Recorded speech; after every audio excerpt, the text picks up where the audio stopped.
Good morning. Good morning. Welcome back, everyone. We are starting it off on a follow up video on Ethereum. Yesterday we did Bitcoin. Today we're going to do Ethereum. If you're interested in these assets, please feel free to subscribe to the channel, hit the thumbs up button, hit the like button, leave me a comment in the comment section below letting me know how I'm doing. And if you have any questions or concerns, let me know as well, and I'll get back to you in the next video. So let's get this kicked off. As you can see, here's ETH, here's Bitcoin real quick as a reference, still above the average EMA over here at 67,000, still in the air. Here is ETH on the exact same timeline, completely decimated into the lows of the last bull cycle. And we're trying to see if this is going to be the secondary low for upside continuation or not. And the monthly is still formulating. It doesn't even look like a doji yet, but possible doji setup.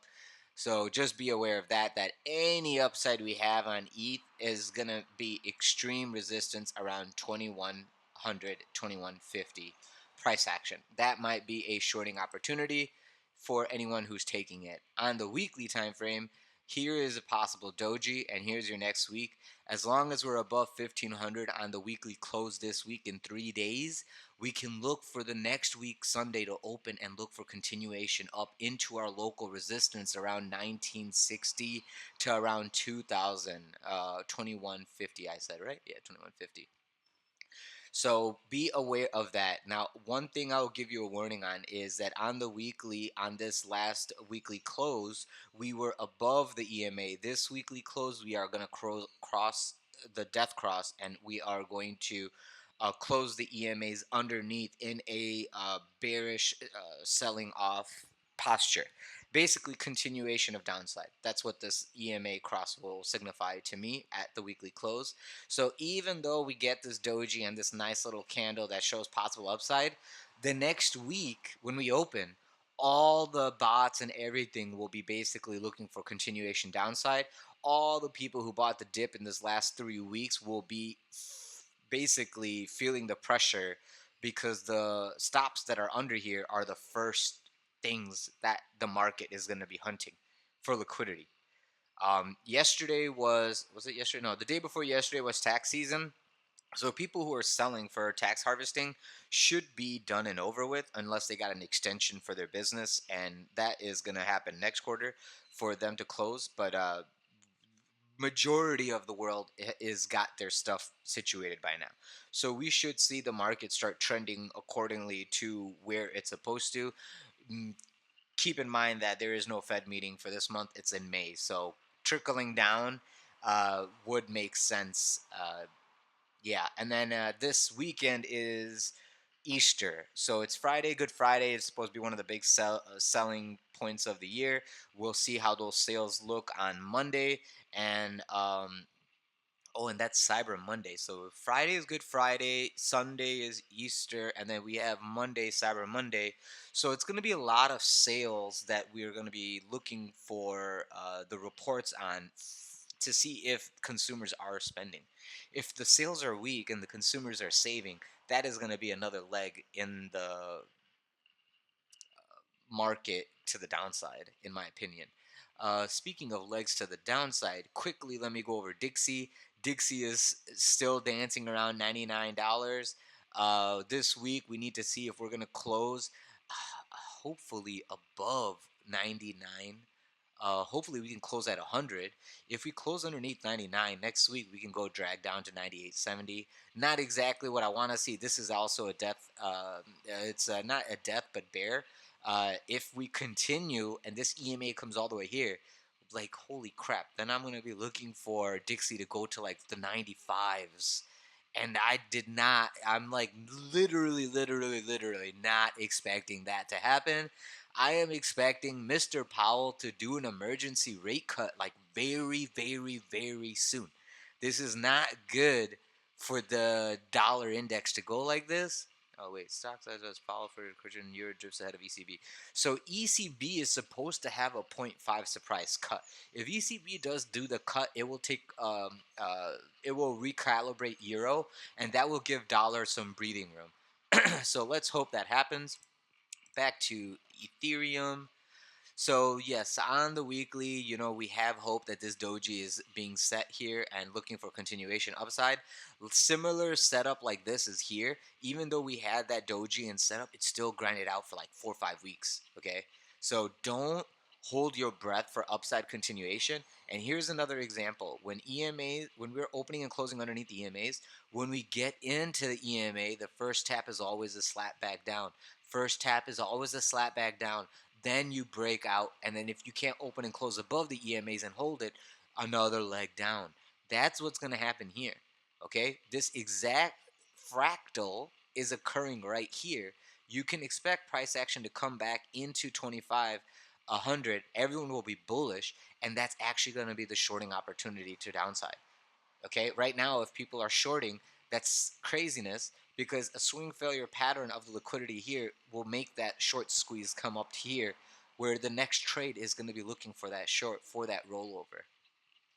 So that's how I am planning on approaching Ethereum moving forward on the weekly. Okay, this week I just want to see where it closes. Next week I will start using those weeks price points as support and resistance for the continuation move the week after.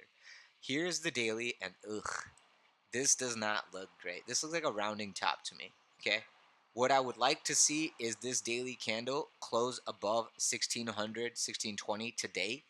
And if that happens, we can go look for the resistance test into 1700 and possibly even 1980 tomorrow into the week close for CME.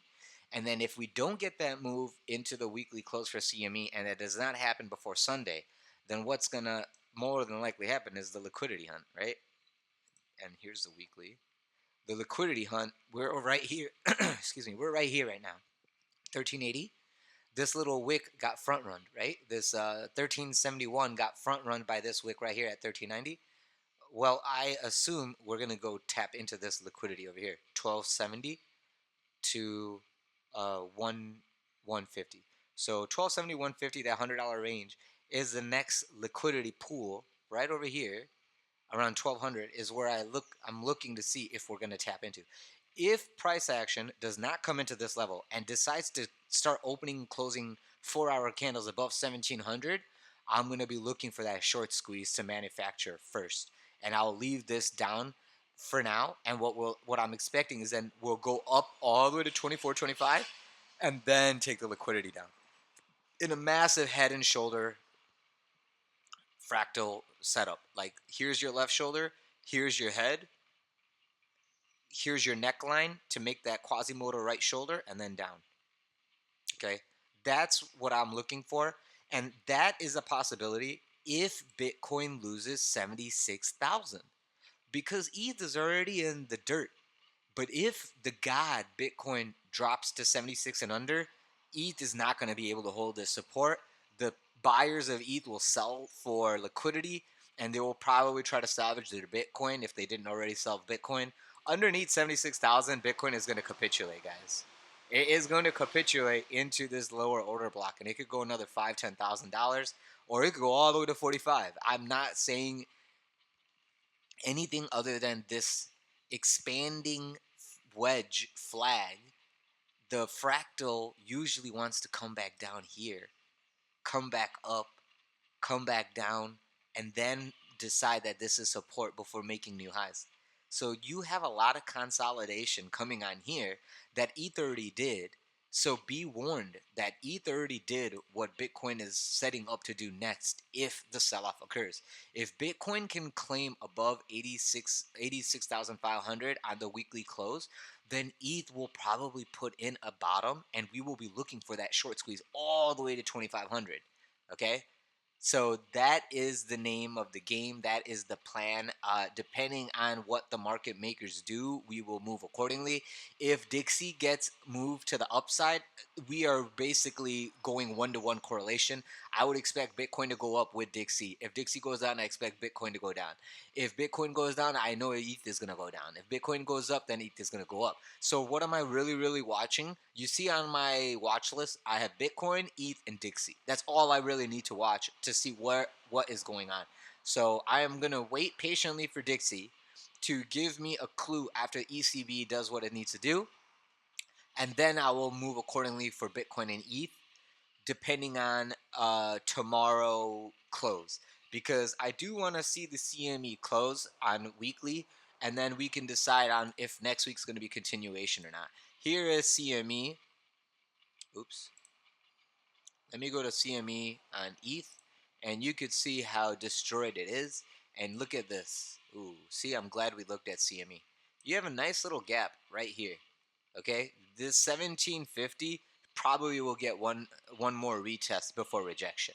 So if we get a short squeeze dead cat bounce, I'm looking for it to come into 1800 and then roll over.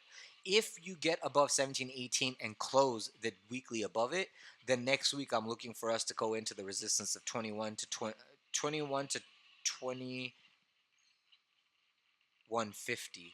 Okay, because we already said that before, 2150. Give it a little bit of wiggle room to 2180 because CME has like $30 premium on there. And that's going to be the first gap.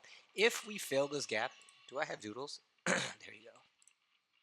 If we fill this gap here, I'm looking for us to go right into the next gap. And then we can just consolidate up. In a sense, excuse me, guys. In a sense, this will turn into an inverse head and shoulder if you can make that shoulder right here and break this neckline. Okay, then we can go look for the measured move. The measured move of this is basically the top of the channel,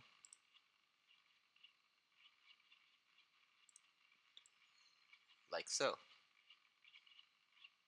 So basically right to this 42.78. So that's basically what I'm looking for. I'm looking for this consolidation to make this little bull flag, and I'm looking for that break to the upside.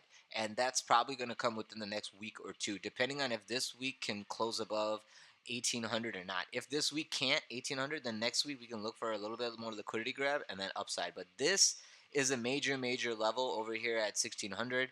I think if we close above it, I'm looking for upside continuation next week to 18, and then from 16 to 18, I'll see if we're going to roll over or not. And that's how I am looking at it moving forward, guys. If you have any questions or concern, leave it in the comment section below and I'll get back to you. Please don't forget to leave a like, subscribe, press the bell button for notifications if you haven't already. If you're interested in trading with me live, feel free to join the Discord server. Link to the server is in the description of this video below, alongside all the other affiliate services that I use and recommend that helps this channel grow, guys. So thank you guys so much for your love and support. Greatly appreciate it, and I'll see you guys in the next one. Have a great day. Talk to you soon.